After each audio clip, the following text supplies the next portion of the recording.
And he sent back reports of his arrest to the Khwarezmian Sultan, and basically said, "What shall I do with these people? I arrested them. What next?"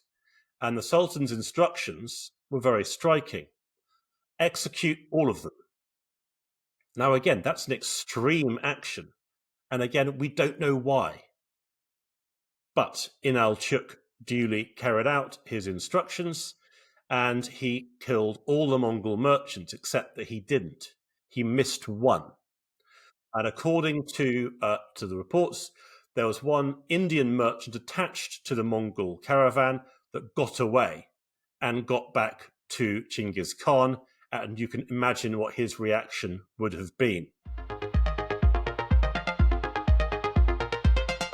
It is with the utmost pleasure that I'm welcoming back a friend of the show, medieval historian Professor Nicholas Morton from Nottingham Trent University, author of many, many fantastic books, although the one we will really have in our crosshairs today is called The Mongol Storm, Breaking Empires in the Medieval Near East. Professor Morton, Nick, welcome to the show. Thank you so much. It's great to be back with you. Now, last time you were on, we were tackling the feverish, action-packed, but at times also surprisingly cordial history of the Crusades. So talking about the Mongol invasions all of a sudden must feel like a big, sudden thematic switcheroo, but that's actually not at all the case, as we will find out. Not only are we staying in the same region, the Near East, and at roughly the same time, but in many ways, this is a direct sequel to the story of the Crusades.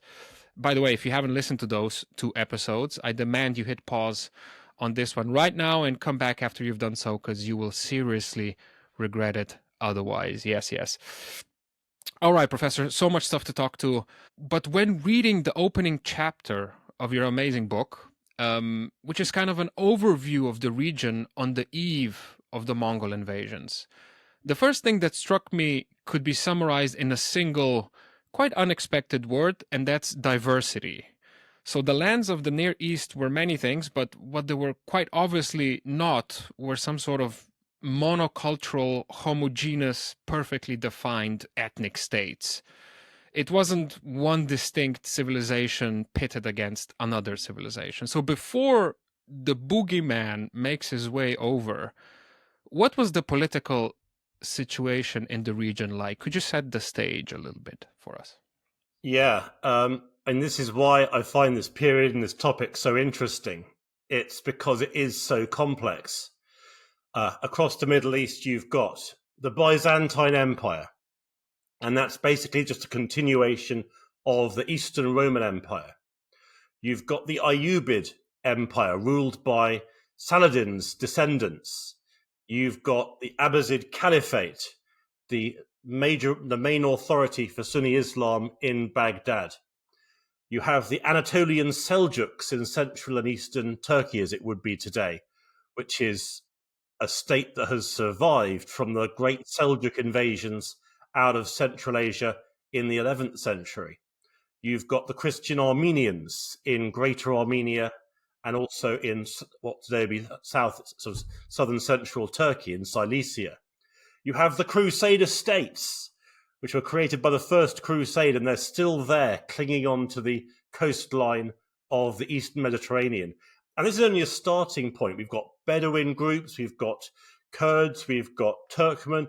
There's so many different peoples across the Middle East, and they've all got different cultures, and they've all got different friends and enemies and allies and grudges, and they've all got different cultures and food and technologies and ideas and spiritualities, and they're all busy fighting each other, conducting diplomacy, trading, exchanging ideas in a very small space.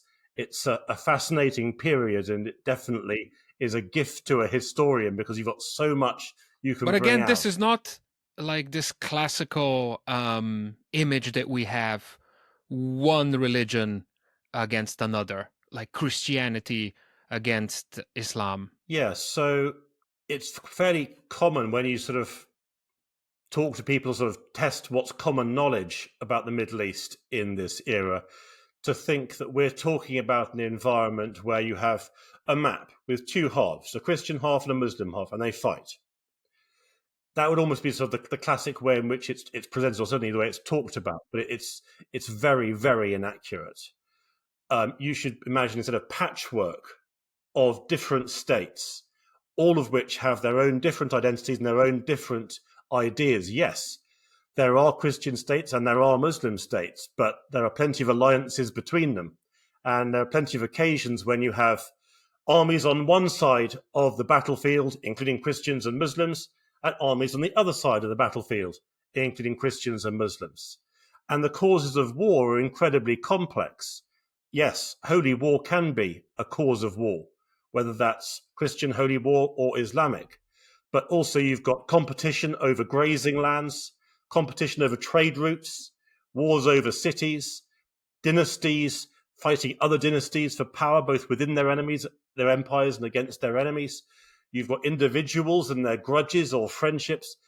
The causes of war are incredibly complex. And I think that, again, that's what makes the area so fascinating. It's got so many layers and it's messy. And I've always liked messy history because human beings are messy. Amen. Everything we do is messy. We create mess. And so if you read history and it feels too tidy, you should probably be concerned about it. I'm really grateful you can't see the rest of my room right now because it's extremely messy as well. By the way, so sometimes you're going to have like a Christian power, let's say Byzantium, allied themselves with like an Islamic power against another Christian power. That's not unusual in that period and at that time. It can happen. I mean, so for example, the Byzantines hire large numbers of Turkish warriors to fight in their various campaigns, sometimes against Western Europeans, sometimes against other opponents. It's very common. The Crusader States, so the territories created by the First Crusade, again, they ally at times with neighboring Muslim powers. It's not uncommon, either against other Muslim powers or against other opponents. And of course, this is all, as you say, before the Mongols arrive. And of course, when the Mongols arrive, it changes everything. And you have plenty of occasions where people try to sort of form alliances to try and deal with this new threat and the new sort of environment it creates. I was just about to say, it's complicated. This already sounds like a demented, like a round of that board game called Risk that we used to play. And to complicate matters even further, the Mongols are gonna arrive pretty soon. But just to establish a timeline, when exactly we're not going to go into it in detail right now, but when exactly do the Mongols appear at the borders of this region? Okay, so I'll tell you the story. The Mongols didn't attack the Middle East first. Their initial growth was within Mongolia itself, which is to the north of China. And Chinggis Khan, or Genghis Khan as he's sometimes known, his first campaigns were against, as you might expect, neighboring groups within Mongolia and its immediate surroundings. And he spent a lot of his career just trying to build up a basic sort of unit for himself, fighting against various different rivals and opponents. Then he waged war, a devastating war, into northern China, much of which he conquered, as well as other surrounding territories. And so by the time the Mongols first reached the outskirts of, or even head in the direction of the Middle East, they're already fairly well established, and China's been their major sort of goal outside China, outside Mongolia, to begin with. But the story goes like this, and it's not an easy story because it's got loose ends. But as much as we know, it goes like this. There is a border town in Central Asia, sort of where the steppe region reaches the north of what is ultimately sort of Persia further south. And there's a border town called Utra. And a group of Mongol merchants reached Utra in order to trade their various goods from the Central Asian steppe region. And for reasons that aren't quite clear, the town governor, called Inalchuk, arrested all of them. Now, the obvious question to ask is why? We don't know. People have speculated perhaps the Mongols were considered to be spying, or perhaps there was some kind of disagreement in the marketplace. It's not really clear, but they were arrested. So then Inalchuk He is the governor of the town, and the town itself is part of a much broader empire centered in Persia, that's modern-day Iran, called the Khwarezmian Empire. And he sent back reports of his arrest to the Khwarezmian Sultan and basically said, what shall I do with these people? I arrested them, what next? And the Sultan's instructions were very striking. Execute all of them. Now, again, that's an extreme action. And again, we don't know why. But Inalchuk duly carried out his instructions, and he killed all the Mongol merchants, except that he didn't. He missed one. And according to the reports, there was one Indian merchant attached to the Mongol caravan that got away and got back to Genghis Khan, and you can imagine what his reaction would have been. So a few months later, a massive Mongol invasion army appears outside Uttra. Uttra falls fairly rapidly, and Inalchuk is executed in a particularly brutal way by having molten metal poured down his throat. Oh my God, that's some Game of Thrones stuff right there. I'm not a great Game of Thrones fan, but I think I have seen that episode. I think one of the characters is executed that way in one of the early seasons. Is that right? Okay. But yeah, so it's a particularly brutal way to execute someone. And from that point, the Mongols then gather together all the able-bodied people of Uttra and then force them to march to the next nearest city, where the Mongols drive all these people ahead of their assault troops. So the defenders of this city pour their arrow fire and their catapult ammunition onto all these people who are being herded ahead of the Mongol army. They're all killed. But that wastes their ammunition. So when the ammunition's gone, the Mongols send in their actual troops, and then they do the same thing again. So this sort of Operation Human Shield kind of a thing. Yeah, it's incredibly brutal, but it's very effective.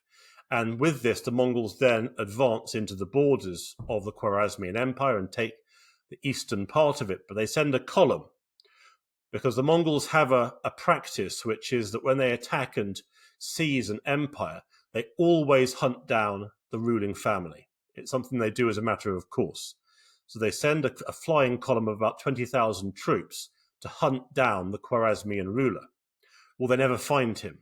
But in the process of searching for him, this force goes south of the Caspian Sea and then up through the Caucasus, that's modern-day Armenia and Georgia and Azerbaijan, that sort of area.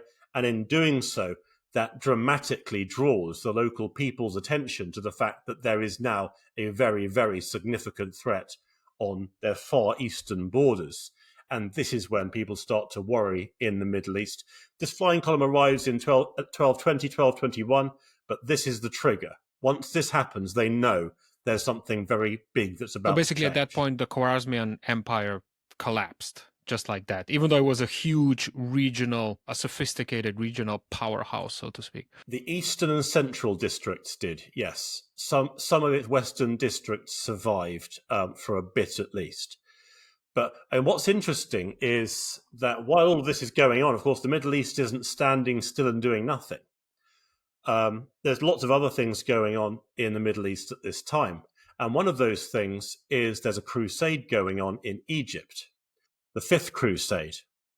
And the Fifth Crusade's fairly straightforward. It's a campaign seeking to take Egypt because the Crusaders know that Egypt is the agricultural and commercial powerhouse of the Middle East. So the idea is take Egypt, and then with Egypt under the Crusaders' control, that will guarantee the permanent reconquest of Jerusalem. That's what they're trying to do.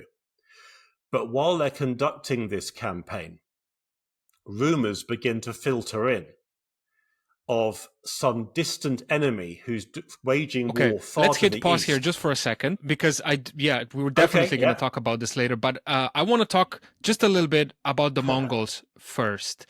Now, a fascinating aspect of their culture that keeps getting referenced in your book that I want to understand a bit better is their belief that their conquests are mandated by what they call the eternal heavens. So can you tell us a bit more about this belief system? Okay, so the Mongols have a very rich spiritual life. They see the landscape as very much infused with spirituality.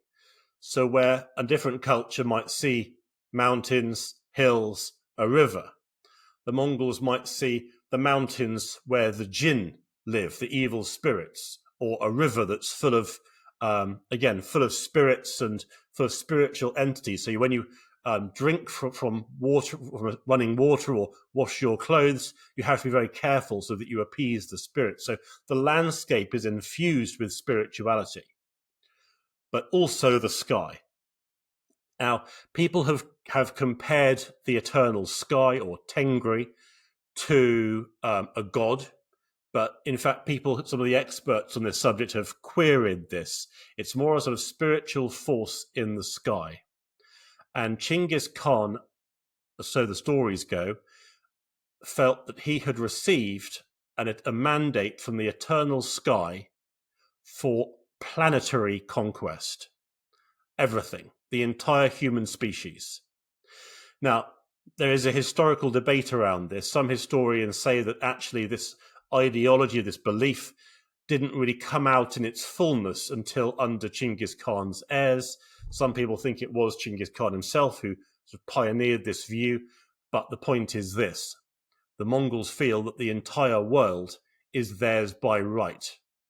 And we know they didn't conquer the world in looking back at things from the 21st century. But I can't stress this clearly enough. To someone living in the 1220s, 1230s, or even as late as the 1260s, it is by no means clear that this is false.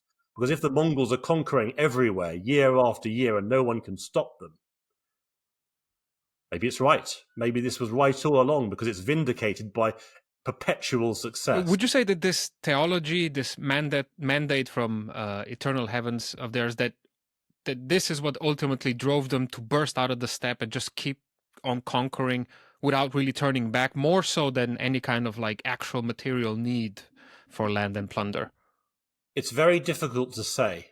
There have been various. The Mongols aren't the first steppe empire to have an idea of the eternal sky, of a mandate to rule the world. This has come up with previous steppe cultures, and as I'm sure that listeners are aware, there have been all sorts of steppe invasions into Western Europe, the Muslim world, and China. That's why the Chinese have all the various different great walls of China across history, to keep the nomads out.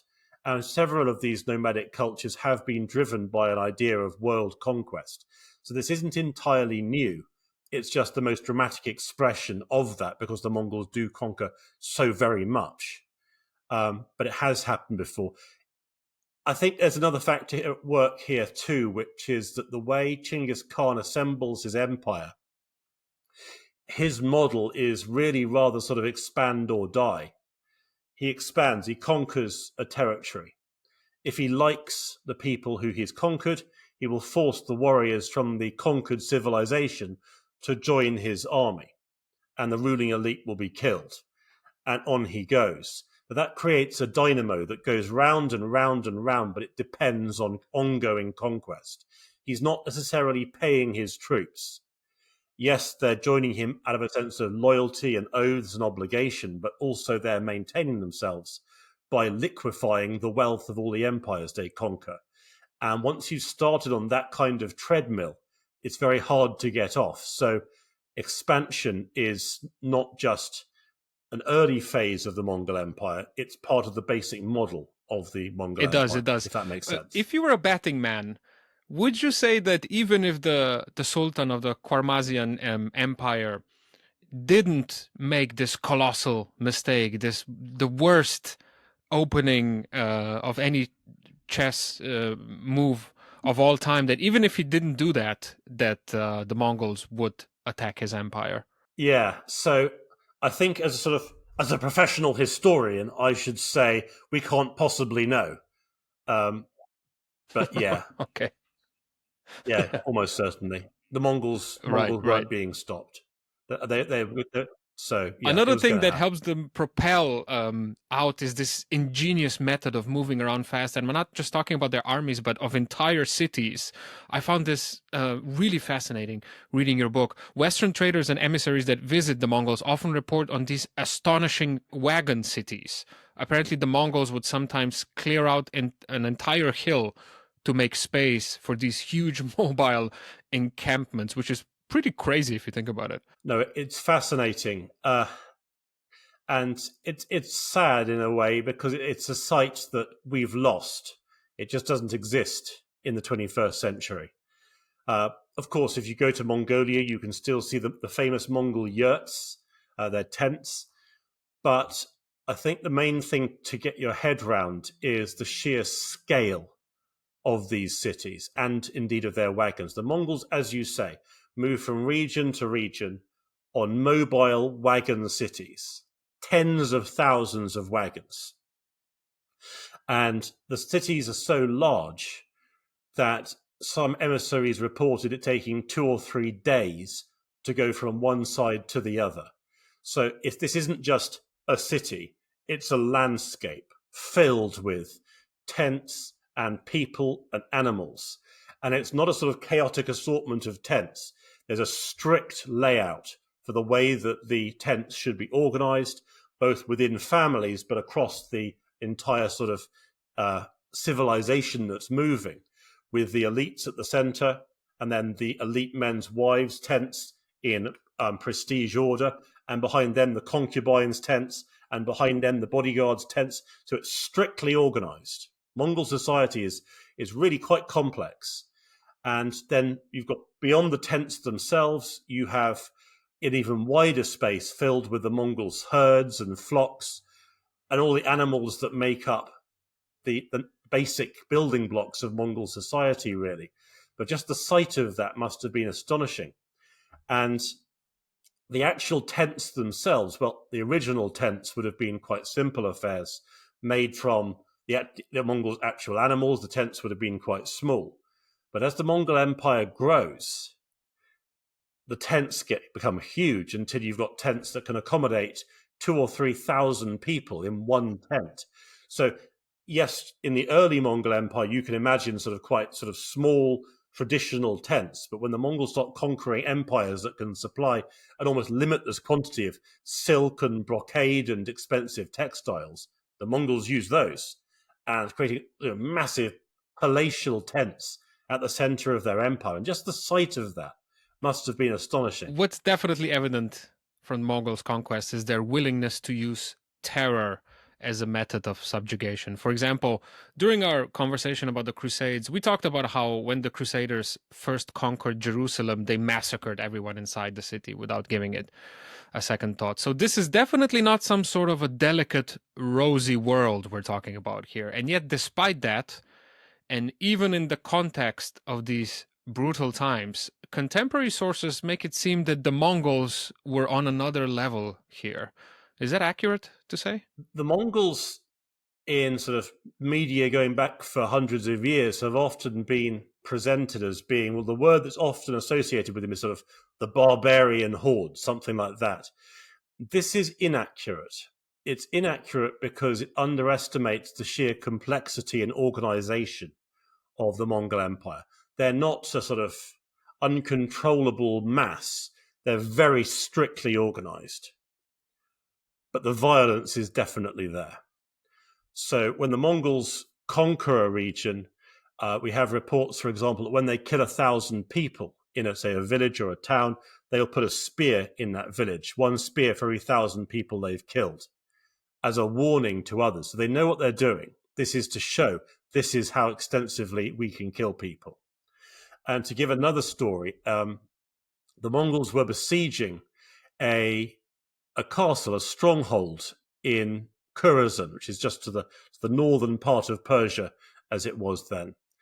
And one of the defenders from the castle shot one of Genghis Khan's family members with a crossbow and killed him from the castle walls. Now, to the Mongols' eyes, this is beyond unacceptable. And of course, there's no sort of recognition, well, he was attacking the castle, so it's not altogether surprising someone would shoot him. This story is not going to have a good end. A member of the imperial dynasty has been killed.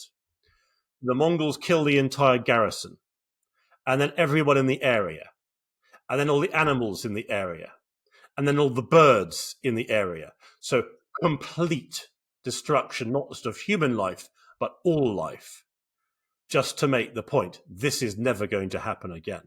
So the Mongols can be exceptionally brutal, and perhaps the most well-known Mongol massacre took place in 1258, when the Mongols besieged and sacked Baghdad with, again, vast loss of life. But the point to make here is, again, this isn't a case of a barbarian horde crossing the walls and then running crazy across the city. The city was systematically divided into sectors. Each Mongol commander was given a sector, which it was his job to deal with, shall we say. So this is highly systemized killing. I'm not playing down the body count or the brutality and the violence of it, but it's highly controlled. And that, of course, makes the Mongols even more fearsome to their opponents. There's this number being thrown around quite often that one hears, that the Mongol invasions reduced the world's population by 5 to 10%, which seems a little bit exaggerated, but you tell me. Yeah, you hear these various figures being given. I've got a problem with it because, quite honestly, in order to calculate that, you'd have to know what the global population is at this time, and we don't know. We don't know how big the population was in, say, Central America and Latin America and North America. We don't really know what the population was in Northern Europe or Africa. So how can we establish what percentage the Mongols killed? I mean, it's difficult to calculate the Mongols' destructiveness themselves. Yes, in some cases, they were very destructive. And in other places, there weren't. One of the key factors for the Mongols was they weren't intent on killing. They killed a lot of people, but that wasn't necessarily inevitable. So when the Mongols conquer a region, what they will do beforehand is to send out ambassadors to the area they want to conquer. And those ambassadors offer two choices, but only two. There is no third choice. So option one is to fully submit to the Mongol Empire. And what that means is you say, we are now part of the Mongol Empire. We acknowledge the Mongols are now in control. We acknowledge that the Mongols are true and right when they say that they have a right to rule the entire planet. We will accept Mongol taxation. We will accept Mongol jurisdiction over our own leaders. We will accept, if necessary, a Mongol garrison. So capitulation, basically. If you do that, if you submit, you will be spared. No one will be hurt. If you refuse that demand, things will go a lot less well, shall we say. So the Mongols actually would prefer they didn't have to fight. Yeah, everyone submitted. Who wouldn't? But of course, plenty of people think they can defend their borders and then suffer a massive invasion, and that can be very destructive. But even in areas where the Mongols have thoroughly raided and caused destruction, we're not talking about total depopulation. There's always some people left. And even Baghdad recovers to become a reasonably prosperous city a few decades after the sack of Baghdad. So even somewhere like that, where there is enormous loss of life, there is recovery later on. So it's a mixed picture. Yeah, when I was reading your book, which reads fantastically, by the way, really a pleasure to read it, this scenario happened over and over again. The Mongol emissary would come and they would be like, hey, submit. We are rulers of the world. And I would just be screaming at the pages, just submit. What are you doing, bro? Because they already knew that the Mongols just slice through all of these empires around them like a hot knife through butter, you know? But over and over again, people seem to make an unreasonable choice. I'm like, don't be proud. Just say yes. Whatever. We're going to get into it. We have to tie the story back where you left off. So as the Khwarezmians fall, like you said, rumors of these massive catastrophic events start to trickle westward. It's important to know that Westerners at the time had only a very limited understanding of Central and Eastern Asia. For example, you describe in the book how many European emissaries brave enough to venture towards the Mongol lands always totally expect to encounter, I don't know, like flying horses, three-headed people, and other fantastical creatures there. That's how much they really knew. So trying to fill in the gaps as they were, when Crusader states hear that another power is conquering these mighty Muslim empires, they immediately tie these events to a legendary mythical figure that is called Prester John. Would you tell us about him, please? That's right. Okay. So this is one of the most extraordinary dimensions to the early history of the Mongols, at least in the Middle East, which is that when the armies of the Fifth Crusade in Egypt learn of invasions taking place out to the east, as you say, they feel these are the armies of Prester John. Now, a bit of background on Prester John.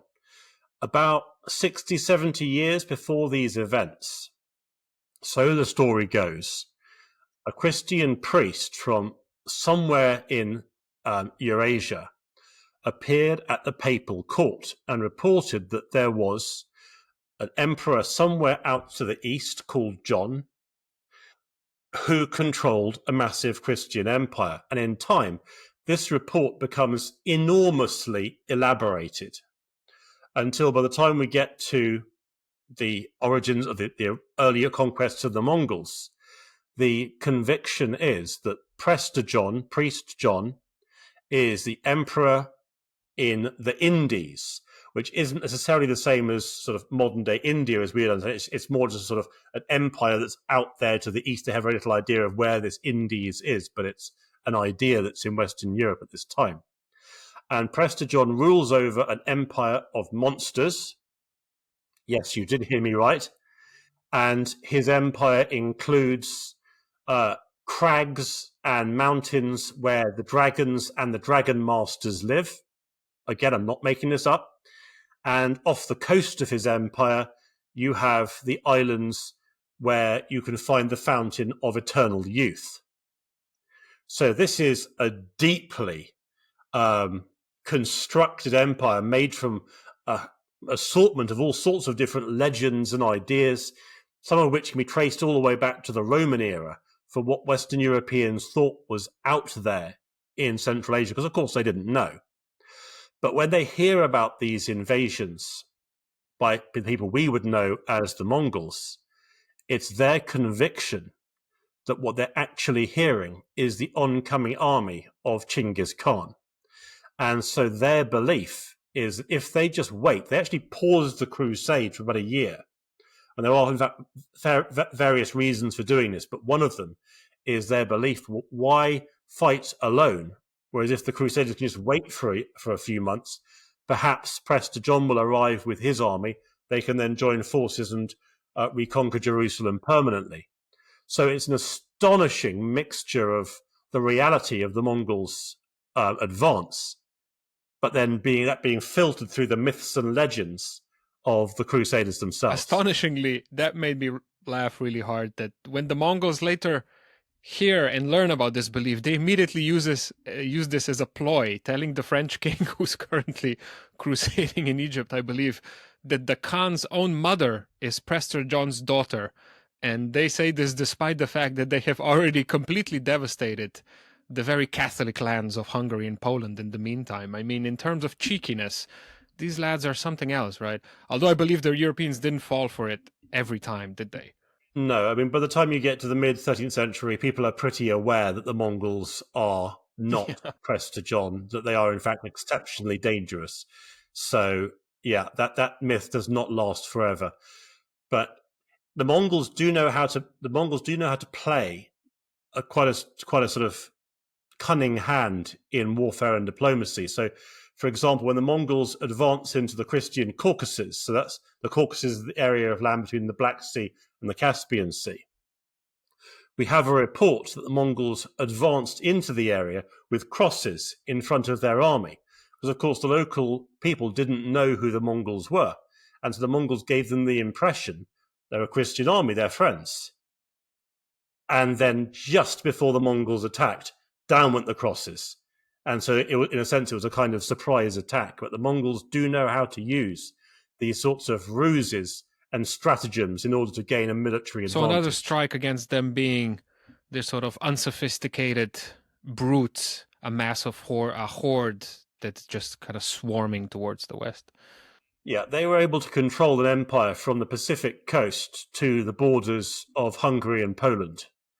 You can't do that without a very high level of sophistication, given the technologies at their disposal.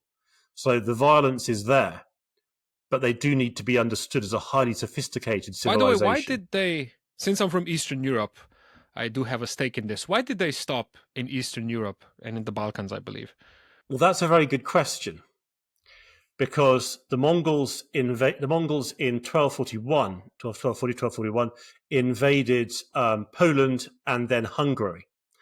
And they caused a fair amount of devastation in southern Poland. And they won a major battle at Liegnitz. Forgive me if I've mispronounced that. And then they advanced in a large body into Hungary through the Carpathian Mountains, where they inflict a massive defeat on the Hungarian army. And then they spread out and cause enormous loss of life, which raises the question, why didn't they carry on? Because you've got emissaries being sent by the Pope immediately after these events. There's a very shrewd and intelligent observer called John of Piano Carpini, who's a friar, and he's sent by the Pope to work out what's going on and, if possible, how the Mongols can be stopped. And he comes back basically saying, we can't do it. We lack the strength to do it.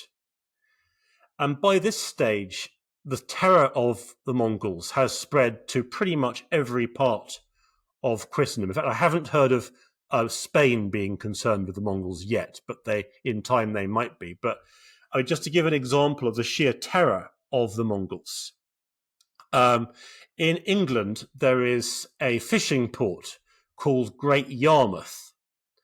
And around this time, the fishermen or fishing families of Great Yarmouth, they brought in an enormous catch of herring, which is great for them because it means they can sell the herring and they can buy a few extra things for themselves in the markets. But no one arrived to buy the herring.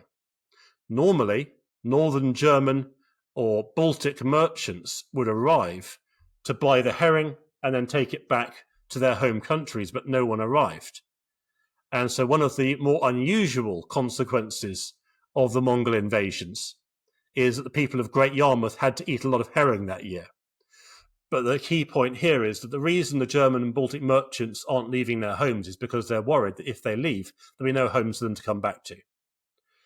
So fear of the Mongol invasion spreads throughout Western Christendom. People are aware that really there's nothing going to stop them. Which raises then the question of, well, why didn't the Mongols expand? It wasn't because they had changed their mind. They were fully intended to do it. There are various answers to this. It's not military. It's not about fortress cities and armies. The Mongols can handle those. One theory, which has a fair amount of validity, I think, is it is to do with Hungary and Poland's thick forests. Those thick deciduous forests of oak and beech. And the problem with forests, if you are a nomadic invader, is that the tree canopy kills off the grass underneath them. And if you are the Mongols, you need grazing for your animals. Mongol society has one weakness, and that weakness is it must graze its animals. And that's not just sheep and goats. Every warrior, because Mongol horses are so small, every Mongol warrior needs about 8, 9, 10 horses to change mounts the whole time because he's exhausting his horses the whole time. And you need additional horses to pull all the Mongols' wagons. And so they need vast areas of grassland. And Western Europe, or Eastern Europe, Central Europe and Western Europe, there isn't much grassland anywhere. It's so thickly forested. So actually, the Mongols had real difficulty conquering or making much progress into Eastern Europe because they can't graze their animals. It's the same reason they had difficulty in Southeast Asia as well, because they couldn't graze their animals in jungle. So it's an environmental factor, but it's really important. Even so, I can't help wondering, because Western Europe and Eastern Europe could still produce plenty of food, whether the Mongols could potentially have invaded again. And notably, there's a theory put out there that in around 1260, the Mongols to the north of the Black Sea were marshalling a massive invasion army to begin the conquest of Hungary and Poland, before then pushing into Germany, Holy Roman Empire, northern Italy, and beyond that to France and everywhere, basically. But that at a critical moment, the armies to the north of the Black Sea and the armies of the Middle East, rather than invading outwards, turned on each other and fought a massive war against one another. And that really this was the thing that saved Western Europe, and indeed other parts of the world, such as North Africa, for example. No reason the Mongols couldn't conquer North Africa, because they were fighting amongst themselves. So it may have been civil war that saved Western Europe and other parts of the world, rather than the defenses of the places that were still unconquered. Talking about a lucky break. By the way, how did Europeans at the time explain this, what must have seemed like a terrifying force of nature? Once they realized this is not their old pal, Prester John, what they must have thought this must be like the apocalypse, or that this is happening because they're sinful and they're not for religious reasons or something. Or did they have also more, how should we put it, pragmatic explanations for what's happening and what this is? They're pragmatic in how they think about how to deal with the Mongols. So, for example, I mentioned John of Piano Carpini, emissary to the Mongols. Now, he's prepared to look at the Mongols from a spiritual perspective, but he's practical when it comes to how to deal with them. He notices, for example, the Mongols really don't like crossbows. So he suggests that the rulers of Christendom should acquire lots of crossbows. He also admires the way the Mongols structure their armies. So the Mongols structure their armies by having units of 10 soldiers, and then 10 units of 10 soldiers under a commander of 100, and then 10 commanders of 100 under a commander of 1,000, and 10 commanders of 1,000 under a commander of 10,000, which is called a tumen. And so it's a very complex and rigid structure, but he observes it works quite well. So his practical suggestion is Western Christendom should do as the Mongols do, should structure its armies that way. But you're right, there are lots of people in Western Europe, and in Eastern Europe for that matter, in Byzantium, in the Muslim world, who are trying to come to terms with who the Mongols are. And in many cases, they do reach out for a spiritual explanation. And you're also right that in many cases, this is about our sins. Whether it's our sins as people in Western Europe, our sins as Armenian Christians, or our sins as Muslims. And we've actually got accounts in Muslim sources, or where the Mongols are presented exactly in this way, as a response to the sinfulness of the faithful. But there's another idea which is also very common across multiple civilizations, which is that the Mongols are in some way connected to the armies of Gog and Magog, or in the Arabic, Juj and Majuj. And in the Bible, there is the prophecy that in the end times, the gates of the north will open and out will pour the peoples of Juj and Majuj, Gog and Magog, to rain destruction on the world. And actually, you can see their point. If the Mongols are conquering everywhere, they do actually map onto that biblical story, or that story from religious texts, quite effectively. So you can kind of see their point. And it's also thought, again, in multiple traditions, that there is literally a wall in the north. In fact, some travelers claim to have found it. which would, once released, would then unleash the peoples of Gog and Magog. Although, in fact, many writers connect the Mongols to Gog and Magog, but say they lived next to the walls or next to Gog and Magog. There seems to be a reluctance to say they are actually Gog and Magog. But yes, apocalyptic thinking is That must have definitely worked there. to the Mongols' advantage even more, no? Because it makes them even more terrifying if there's some sort of like a fulfilled prophecy raining down on the sinful. I mean, that makes it even more astonishing that some rulers would be like, nah, we're going to fight. We're not going to submit. I mean, that's just bonkers. Yeah, so there's a story told by a historian called Ibn al-Athir from Mosul in modern-day northern Iraq. And he tells the story that he had heard about a Mongol horseman approaching a group of 60 men traveling from one area to another area on a road. And this one Mongol warrior said, right, tie yourselves up. And so great was the fear the Mongols were held in that they started to tie themselves up, 60 against one.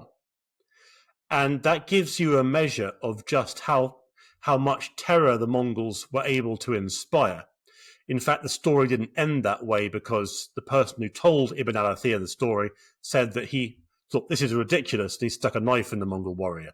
But the fact that they initially began to comply with that instruction gives you a sense of just how much terror people felt. I'm terrified about right them. now, and I'm just listening to these stories, to be honest.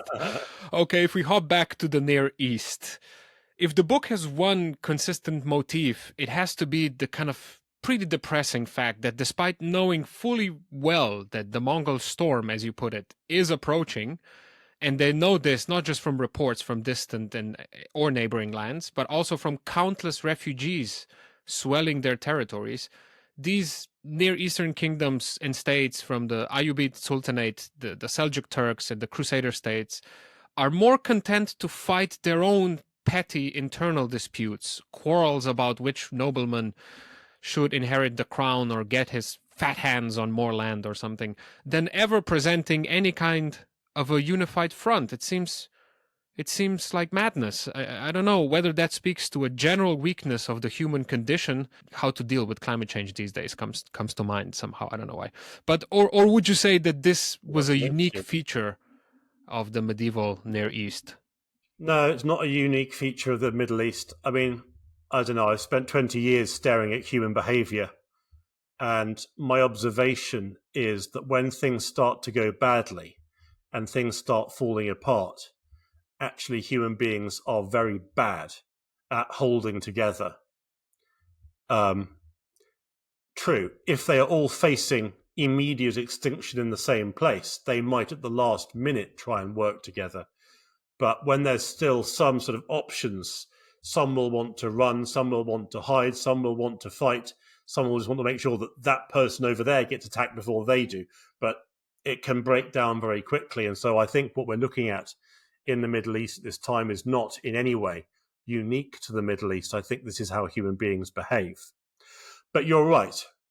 The various major powers of the Middle East fight amongst themselves, even as the Mongols approach. So a bit of background on this. There are lots of different territories in the Middle East, but the three really big ones are what's left of the Khwarezmian Empire. And that's under the rule of the son of the former sultan, and the current ruler is called Jalal al-Din. This guy's just an amazing character, I have to say. I was enjoying every bit of his story. He's like some sort of a crazy pirate going around. He is incredibly brutal, and the sources from every culture describe him as extremely violent. But what he's trying to do, because when the Mongols invade the region in 1220, they wait for about 10 years before they attack again. And in that 10-year period, of course, he doesn't know it's going to last 10 years, but Jalal al-Din tries to take what's left of his empire and build it up through conquest into the biggest empire he can, so that when the Mongols invade, he can then answer that invasion. The problem is that by building up his empire, he comes into conflict with the two other really big empires of the region, the Ayyubid Sultanate and the Anatolian Seljuk Sultanate. And of course, they want to resist his attempts. So just to imagine it a bit better, empire. this is modern day Egypt, roughly speaking, and modern-day Turkey, right? Yeah, so the Khwarezmian Empire is basically Western Iran and parts of Iraq, and it expands into the Caucasus. You've then got the Ayyubid Empire, which stretches from Egypt to much of Syria and then parts of the Jazeera. The Jazeera is the area of land between the Tigris and the Euphrates rivers. And then to the north of them, in modern-day Turkey, you have the Anatolian Seljuk Sultanate. So those are these three big power blocks. But the problem is that Jalal al-Din, in his efforts to build up an empire big enough to face the Mongols, attacks both the Ayyubids and the Anatolian Seljuks. Now, of course, they don't want this. So they join together and they bring Jalal al-Din to battle and defeat Jalal al-Din in battle. And then only a few weeks after his army's been utterly destroyed, the Mongols invade again. So you can see there are attempts within this to try and build up a power block big enough to fight the Mongols, but it's never really achieved. However, he does have one pretty badass success against the Mongols, doesn't he? He's one of the few people that engages them, and not only that, he defeats them. Yes, so there is a brief attack in 3 years before this, when the Mongols attack the northern Iranian as it would be today, city of Isfahan, and he's able to drive them off successfully. But this is the thing, the Mongols are not unbeatable. There is a sort of legend that no one can defeat the Mongol armies. Well, in fact, people can and do. The problem is that if you do defeat the Mongols will make it their mission in life to make sure that defeat does not stand for very long, and that immediately whoever had the audacity to defeat them in battle is submerged by invading armies very quickly afterwards. So Jalal al-Din never tried to form some sort of a bigger coalition with these neighbors, the Seljuk Turks and the Ayyubid Empire. He was never like, hey, this is to be or not to be for me right now. Let's put these petty battles aside and let's form a big front, because the Mongols are something else. He did so at the last minute, but this is just directly after he just fought the Ayyubids and Anatolian Seljuks in battle, and he's got nothing left. Then he appeals for help, but it's too late. He's lost his army, and the people he's just fought in battle are not going to rush to his aid, so it's too late. How do the Ayyubids and the Seljuk Turks react to his downfall then? So the Mongols advance again into Persia, and from Persia into the Caucasus, and this is the end of the Khwarezmian Empire. Jalal al-Din is hunted down and killed, and the Mongols then advance their frontier, so they're right on the edge of the Anatolian Seljuk Sultanate and indeed the Ayyubid Empire. So the Mongols are now a major presence in the Middle East, and they're under the control of a leader called Chormakhan. Now, the Anatolian Seljuks, they can see that there's really going to be no stopping the Mongols. And so in the 1230s, they submit to the Mongols and agree to pay tribute. And then something happens. We're not quite sure what happens. Perhaps the Seljuks stopped paying tribute. Perhaps they stopped sending emissaries to the Mongols. This is the problem. The relationship breaks down. And the Mongols are very sensitive to this.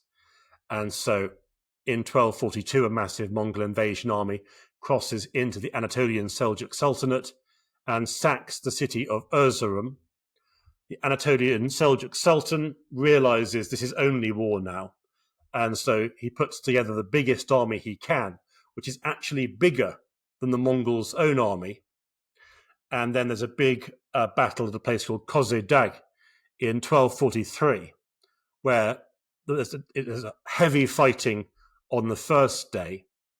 But on the second day of the battle, and again, we don't know why, the Mongols advance to resume the battle and find the Seljuk encampment utterly deserted. And the Sultan's forces and the Sultan himself had melted away in the night. And this is the moment where the Mongols forcibly subjugate Anatolia, modern-day Turkey, at least until the Seljuks accept a much higher level of tribute, a much stricter set of terms as a Mongol client state. All right. I think this is a good point to conclude the first episode. The Seljuk Turks have sort of fallen, have become the client state, but there's a lot of other players on the map. And maybe these guys, like you said before, when we were talking about the human condition, maybe these guys are hoping that the Mongol invasion is going to stop right in front of their door. Maybe they're thinking that the Mongols won't come for them after all, but the Mongols always arrive. And what happens when they do? Well, you'll just have to tune in again for the second part of this series on the Mongol storm. So see you then, and bye-bye. By the way, the second unbelievably action-packed episode where we talk about the mysterious assassins, the sinister ways in which the Mongols waged war, and also about the fearless faction that finally beat them back, is already available to my patrons on Patreon, but for everyone else, it will be published in exactly a week. So see you back here then. Thank you so much for listening. Please subscribe to the podcast on YouTube, follow and rate on Spotify and Apple Podcasts. Every marketing tutorial out there insists it's really important that I hassle you about this, so I'm doing it right now. Also, if you'd like to, please support me on Patreon. This is a one-person podcast, as I always say. I do everything by my little old self. There's no team behind me.